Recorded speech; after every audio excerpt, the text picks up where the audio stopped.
여러분 선물 드리고 또 받는 것 좋아하세요? 참 기쁜 일이죠.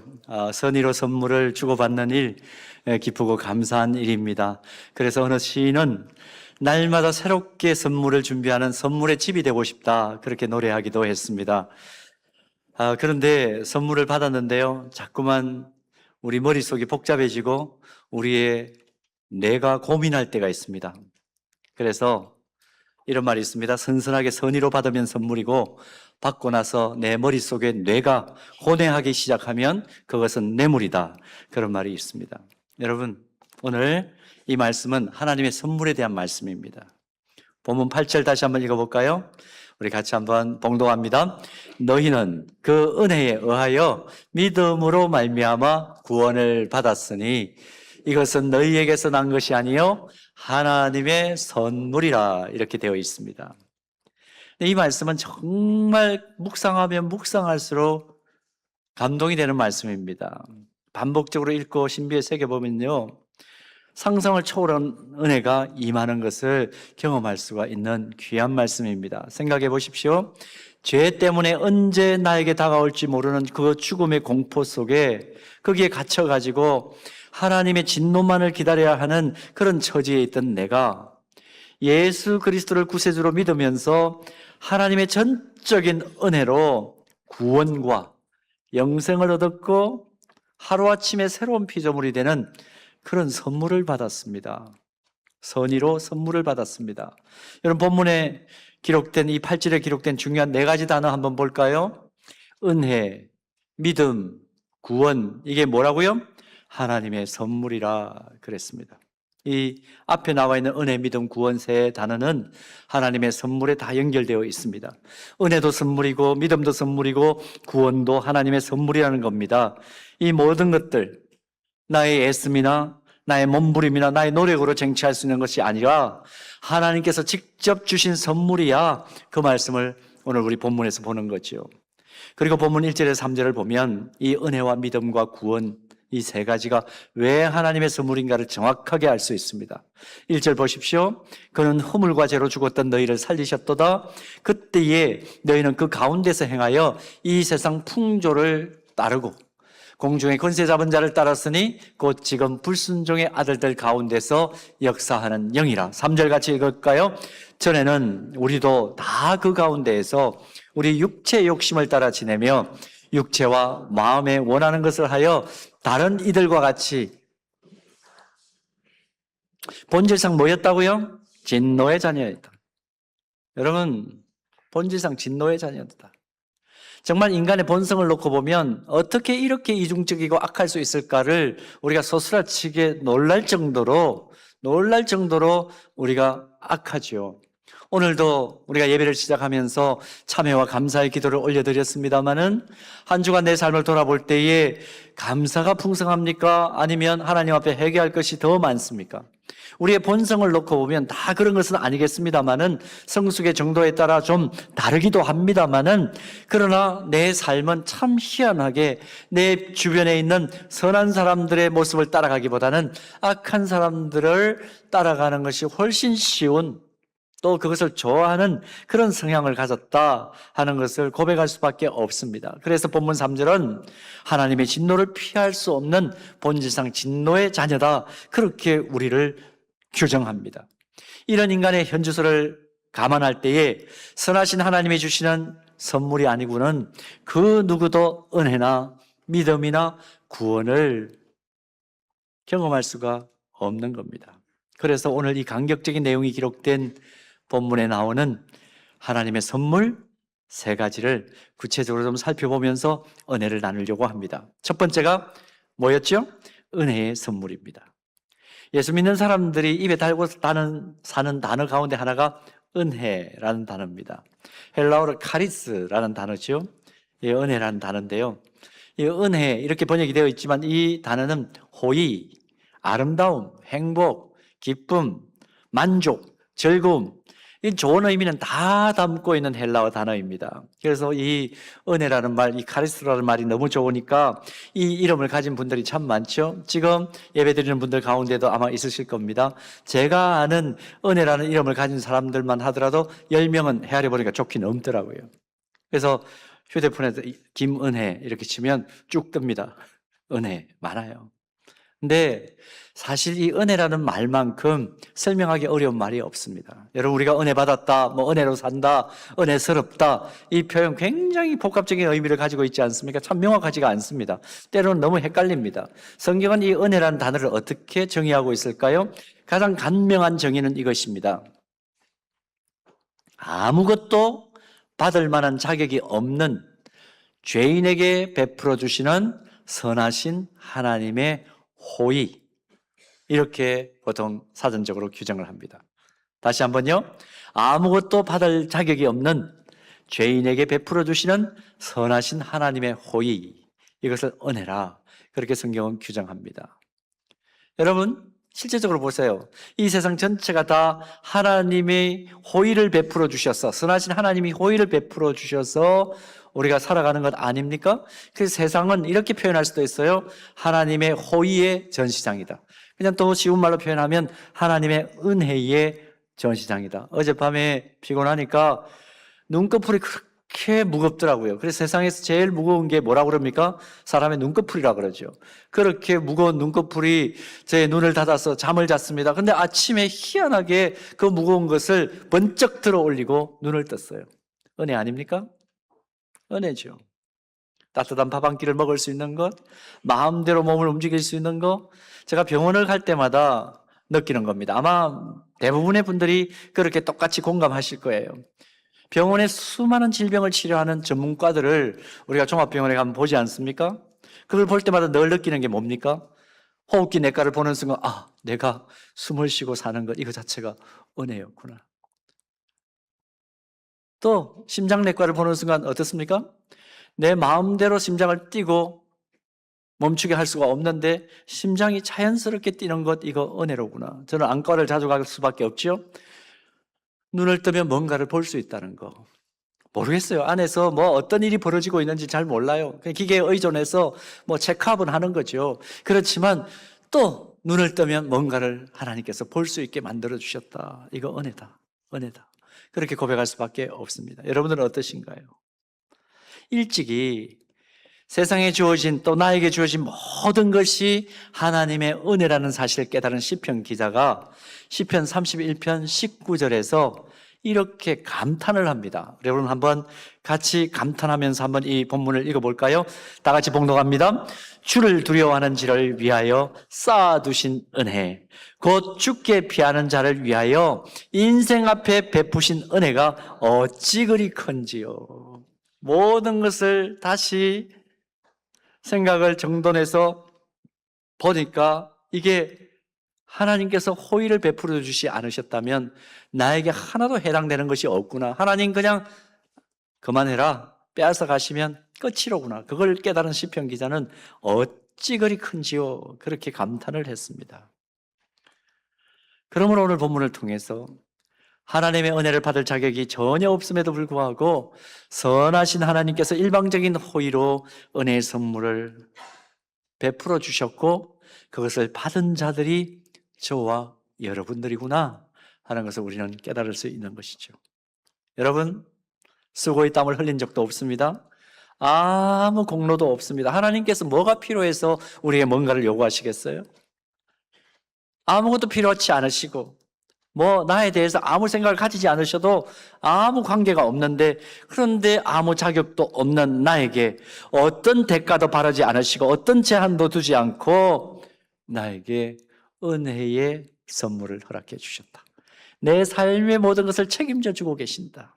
내 호흡 하나도 책임져 주시는 은혜의 하나님. 할렐루야. 오늘 할렐루야 찬양대 그 감동과 그 감격으로 하나님 앞에 찬양 올려드린 줄로 믿습니다.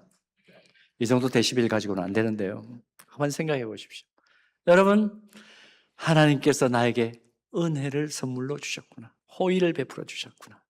오늘 그거 생각할 때 오늘 이 예배의 자리가 감동일 수밖에 없죠. 우리 그 감동 하나님께 영광의 박수를 한번 올려드릴까요? 하나님 감사합니다. 하나님 은혜에 우리 더 부흥해서 감동해서 살아가겠습니다 하는 그 고백으로 오늘 이 예배를 드리는 것입니다. 자, 그런가 하면 두 번째는 믿음의 선물을 오늘 본문은 말하고 있습니다. 여러분, 믿음이 선물이다 그러면 조금 의구심을 가지는 것도 있을 수 있습니다. 왜요? 믿음이라는 것은 어떤 면에서 보면 우리 인간 편에서 주도권을 가지고 결단하는 것처럼 느껴질 때가 있습니다. 그래서 인간이 의지적으로 가진 것이 믿음이니까 믿음은 선물이라고 그렇게 얘기하기는 좀 어렵지 않느냐. 그런데 오늘 성경은 믿음을 뭐라고 불렀습니까? 하나님의 선물이라 그렇게 표현을 했습니다. 사실 기독교 역사적으로 이 믿음이 인간의 의지에 기초한 것이냐 아니면 하나님의 선물이냐 이 논쟁은 오랫동안 중요한 신학적인 논쟁 주제였습니다. 이 주제 때문에 인간의 의지를 강조하고 주도권을 강조하는 교파가 생기기도 했고요. 우리가 믿음을 가지는 것마저도 전적인 은혜라고 강조하는 그런 교파가 서로 나누어지기도 했습니다. 교파 분열이 일어난 거죠. 자, 성경이 제시하는 답은 무엇일까요? 오늘 본문에서 바울은 이 믿음도 하나님이 선한 의도로 주신 선물이라 그렇게 분명히 밝혔는데 성경 다른 곳은 뭐라고 얘기할까요? 예수님의 말씀을 한번 들어봐야 되겠죠. 예수님께서도 그런데 우리가 가지고 있는 이 믿음은 선물이라 그렇게 말씀합니다. 우리가 자의적으로 우리 주도권을 가지고 우리 의지로 믿음이라는 것이 생기는 것이 아니다. 그렇게 예수님께서 말씀합니다. 요한복음 16장 13절에서 14절 말씀 한번 보겠습니다. 자, 천천히 한번 우리 봉독할까요? 그러나 진리의 성령이 오시면 그가 너희를 모든 진리 가운데로 인도하시리니 그가 스스로 말하지 않고 오직 들은 것을 말하며 장래일을 너희에게 알리시리라. 그가 내 영광을 나타내리니 내 것을 가지고 너희에게 알리시겠습니다. 요약하면 무슨 말씀일까요?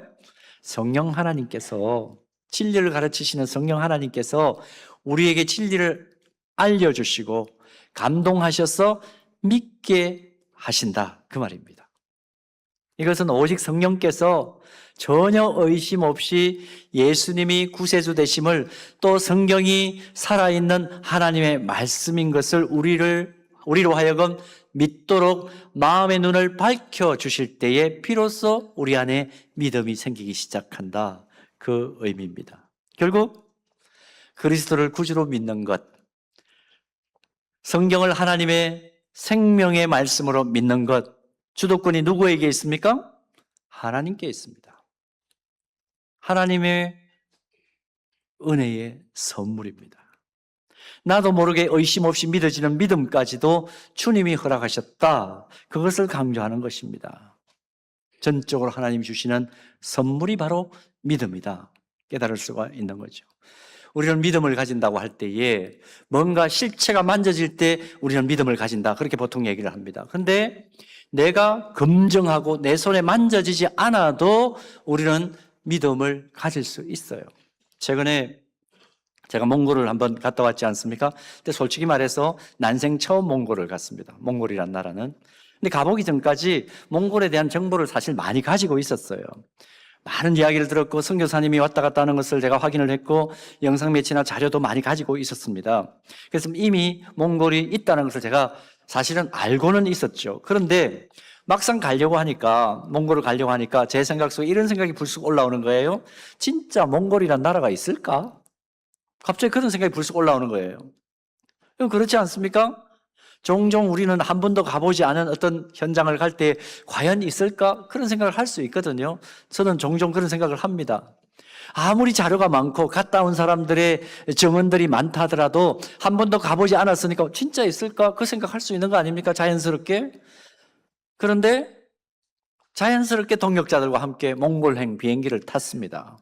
직접 가보지도 못했고 한 번도 경험하지도 못했고 제 손으로 만져보지도 못한 몽골이지만 그런데 의구심을 내려놓고 비행기를 탔습니다. 그리고 비행기를 타기 전에 우리 함께 간 동역자들과 더불어 기도를 했습니다. 제가 어떤 기도를 했을까요? 하나님, 한 번도 가보지 않은 몽골이 존재한다는 믿음을 주십시오. 제가 그렇게 기도했을까요? 아니요. 동역자들과 함께 제가 이렇게 대표로 기도했습니다. 하나님, 이번 몽골어 성경 전달 사역 속에 반드시 하나님께서 준비된 영혼을 만나게 해 주실 줄 믿습니다. 그리고 제가 갔어요. 그렇게 기도하고 갔어요. 한 번도 가보지 않은 곳이지만 전혀 의심 없이 비행기를 탔고 그렇게 기도하고 한 3시간쯤 넘게 졸다가 자다가 가니까 깨니까 몽골이 있더라고요. 실제로 들어봤던 몽골이 있더라고요. 눈앞에 있었습니다. 여러분, 우리가 지금 기록된 성경 말씀을 읽죠. 그 과정 속에 우리에게 예수 그리스도가 부활하셨다. 또 그 부활하신 그리스도를 주로 믿는 사람들은 장차 하나님의 품에 거하게 되는 영원한 천국이 있다. 성경은 그렇게 기록하고 있습니다. 믿어지십니까? 믿어지십니까? 왜 믿습니까? 만져보고 경험해보고 무슨 광고 문구처럼 뜯고 뭐 이렇게 해야 우리가 믿습니까? 뭐예요? 실제적으로 살아계신 하나님께서 우리에게 증언하시기 때문에 삼위일체 하나님이 계신 것과 천국을 믿는 믿음을 가지는 거죠. 근데 그 믿음을 누가 우리로 하여금 가지게 하신다고요? 성령께서 감동 주심으로, 깨닫게 하심으로. 그러므로 믿음은 하나님께서 허락하시는 선물이다. 믿어지도록 하게 하신 하나님의 선물이다. 오늘은 우리 그 선물을 받은 사람들이 감동하여 드리는 예배를 이 시간에 올려드리는 것입니다. 시간이 갈수록 하나님이 선물해 주신 이 믿음이 더 자라고 성숙해서 우리의 믿음이 더 큰 믿음 되기를 주님의 이름으로 축복합니다. 한 가지만 더 볼까요? 어떤 선물을 또 우리에게 주셨습니까? 우리가 은혜와 믿음의 선물을 가지게 될 때 그 다음에 자연스럽게 따라오는 선물이 뭔가요? 구원의 선물이라 그렇게 본문은 기록하고 있죠. 본문 8절 보았습니다. 성경을 보면 우리가 구원받는 길이 두 가지예요. 하나는 율법을 온전하게 지키는 방법입니다. 근데 이 해야 한다는 것과 하지 말아야 한다는 명령으로 구성된 이 율법을 온전하게 우리 능력으로 지키는 것이 가능할까요? 시각에 따라 좀 다르긴 하지만 조금씩 다르긴 합니다만은 구약 성경 모세 오경에만 율법이 613개입니다. 여러분, 이 613개 율법 조문을 보면 게으르고 의지력이 약한 우리 힘만으로는 도저히 이 율법을 다 준수할 수가 없습니다. 그래서 자기 의지로 율법을 지키면서 완벽하게 선을 행하는 사람이 있다, 없다. 어디에 여러분 방점을 찍으시겠습니까? 있을까요, 없을까요? 없어요. 믿지 않는 눈치인데 전도서 7장 20절 말씀 한번 봅니다.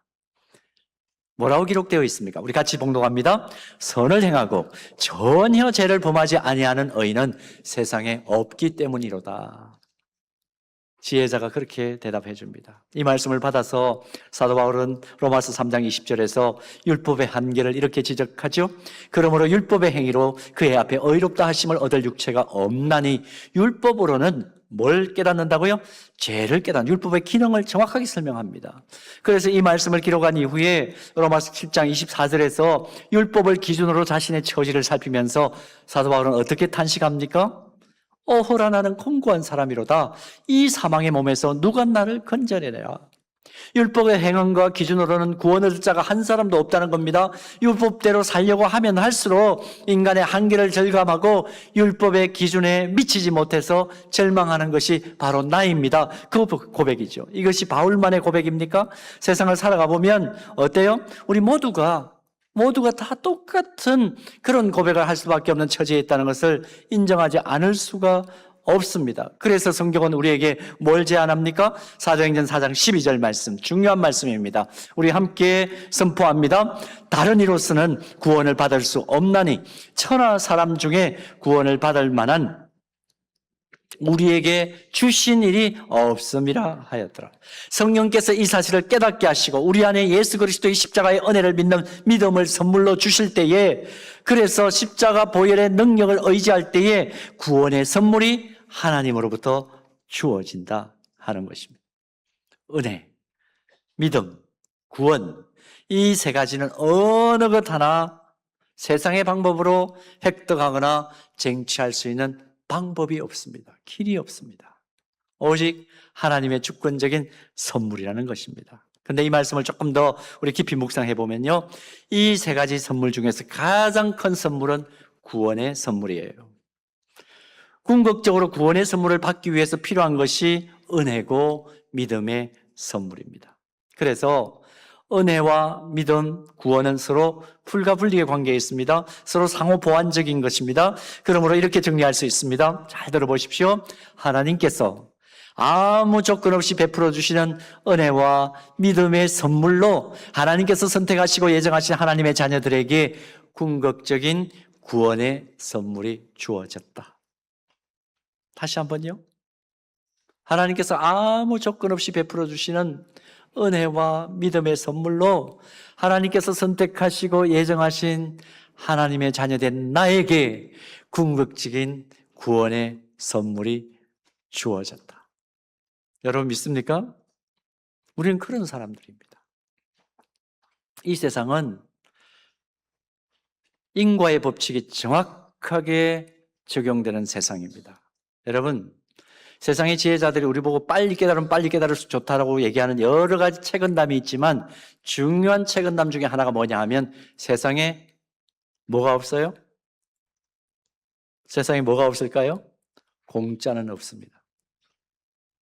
세상에 공짜가 없다는 것을 빨리 깨달으면 깨달을수록 인생 잘 산다. 지혜자들이 그런 얘기를 하죠. 그저 아무 대가를 지불하지 않아도 그저 주어지는 것은 이 세상에 아무것도 없다. 그거 강조하죠. 뿌린 대로 거두는 것이 이 세상의 논리입니다. 이것이 세상의 방식이고 상식이에요. 그런데 오늘 본문은 뭘 이야기합니까? 선하신 하나님께서 우리의 조건을 따지지 않으시고 거저 주시는 은혜와 믿음과 구원의 선물을 주셨다 선언합니다. 그런 은혜의 선물, 믿음의 선물, 구원의 선물을 받은 공동체가 뭡니까? 교회예요.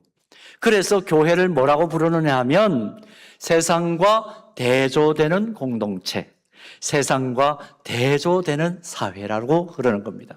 세상은 인과의 법칙에 의해서 세상 사람들이 만든 그 법과 질서에 의해서 지키면 인정을 받고 지키지 않으면 벌을 받는 그런 세상입니다. 그런데 교회는 어때요? 그 모든 것을 뛰어넘는 무엇의 질서가 있습니까? 하나님의 선물의 질서가 있습니다. 은혜의 질서가 있고 믿음의 질서가 있고 구원의 질서가 있는 세상과는 완전히 대조되는 사회와 공동체입니다. 그런 속에서 우리는 하나님을 예배하고 있는 것입니다. 성경은 이런 내용이 가득 차 있는 생명의 말씀인 것이죠. 그래서 대조되는 영적 질서가 있는 교회 안에서 생명의 말씀을 읽고 듣고 깨달은 대로 순종하는 자는 반드시 복 있는 사람이다. 그것을 성경은 강조하는 것입니다. 본문 4절에서 6절 다시 한번 보십시오. 이렇게 기록되어 있습니다. 긍휼이 풍성하신 하나님이 우리를 사랑하신 그 큰 사랑을 인하여 허물로 죽은 우리를 그리스도와 함께 어떻게 하셨고? 살리셨고 너희는 은혜로 구원을 받은 것이라. 또 함께 어떻게 하셨다고요? 일으키사 그리스도 예수 안에서 함께 어디에 앉히시니? 하늘에 앉히셨다. 여러분, 우리 존재가 어떤 존재인지 확인이 되십니까? 우리가 그리스도를 나의 주님으로 고백하는 그 순간부터 우리들의 선함이나 의로움이나 노력과는 상관없이 일으킴을 받고 죄악의 세상 가운데서 일으킴을 받고 또다시 죽을 수밖에 없었는데 그 안에서 생명에 잇대어 살림을 받고 그 결과로 예수님과 함께 천국에서 영생하는 구원의 선물을 받게 된 사람들이다. 여러분, 이 말씀이 놀랍지 않습니까? 우리의 신분이 완전히 바뀐 것입니다. 삶의 차원이 완전히 바뀐 것입니다. 그래서 구원을 선물로 받고 변화된 우리를 본문 10절은 어떻게 표현하는지 서두에 보십시오. 우리는 그가 만드신 바라. 구원을 선물로 받은 우리는 그가 만드신 바라. 우리말로 지금 만드신 바 이렇게 번역된 부분을 헬라어 성경으로 보면요, 포이에마라는 단어가 기록되어 있습니다. 포이에마라는 단어는 영어로 번역할 때 포임 이렇게 보통 번역을 합니다. 우리말로는 시라고 번역하는 거죠. 여러분, 아름다운 언어의 결정체가 뭡니까? 시잖아요. 현대인은 성경, 그래서 이 부분을 우리는 그의 만드신 바라, 이 부분을 이렇게 번역을 했습니다. 우리는 그의 걸작품입니다. 아까 우리가 교회 소식 나누면서 서로 어떻게 인사를 시작했습니까? 우리는 걸작품입니다. 누구의 걸작품입니까? 존귀하신 하나님의 걸작품입니다. 제가 아는 목사님 가운데 누군가에게 카드를 보내거나 또 편지를 쓸 때에 항상 그 서두를 이렇게 쓰시는 분이 계세요. 존귀하신 하나님의 걸작품이신 이상화 목사님께, 이렇게 이제 편지 서두를 씁니다. 그럼 밑에 쭉 그 내용을, 필요한 내용을 쓰세요. 근데 저는 몇 번 그 편지를 받아보았습니다. 카드도 받아보았습니다.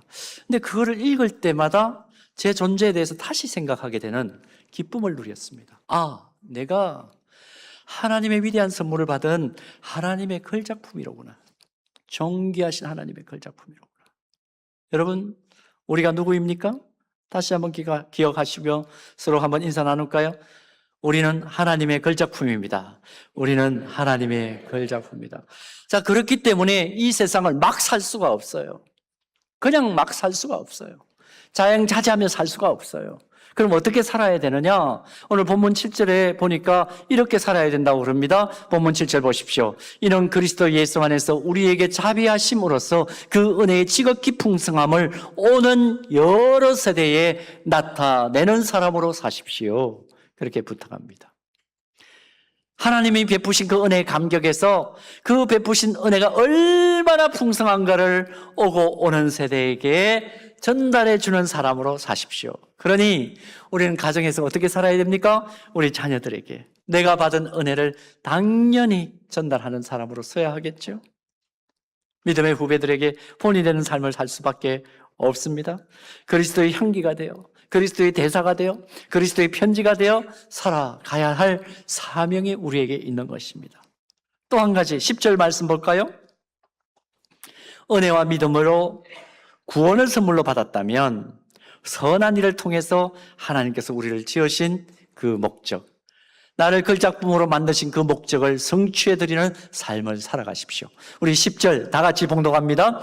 우리는 그가 만드신 바라 그리스도 예수 안에서 선한 일을 위하여 지으심을 받은 자니 이 일은 하나님의 전에 예비하사 우리로 그 가운데서 행하게 하려 하심이니라. 아멘. 하나님께서 왜 우리를 은혜와 믿음을 선물로 주시고 궁극적인 구원의 선물을 허락해 주셨을까?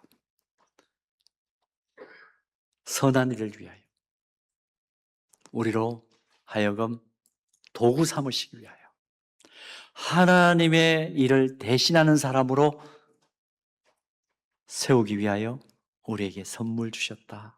여러분 건강하십니까? 탁월한 재능과 은사를 가지고 계십니까? 전문적인 지식인입니까? 어떤 명성을 가지고 계시나요? 물질을 많이 받았습니까?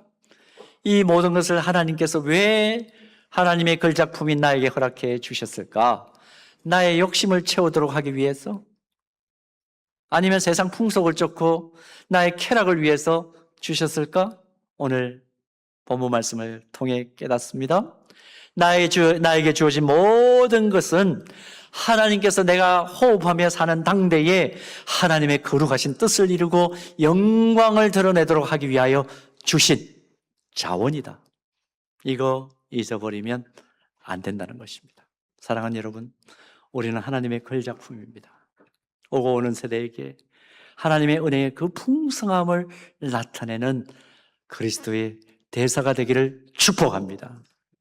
동시에 하나님께서 나에게 붙여주신 사람들 가운데 아직까지 하나님의 은혜를 모르는 이들에게 하나님의 살아계심을 넉넉하게 보여주는 선한 삶을 통해서, 말을 통해서, 표정을 통해서, 행동을 통해서 구체적으로 보여주는 은혜가 넘치기를 주님의 이름으로 축복합니다. 그렇게 실제적으로 살 때에 지금까지도 은혜를 신실하게 베풀어 주셨지만 그런 삶을 사는 우리를 주목하시고 우리에게 하나님께서 더 큰 은혜 위에 은혜를 부어주실 줄 믿습니다. 기도하겠습니다.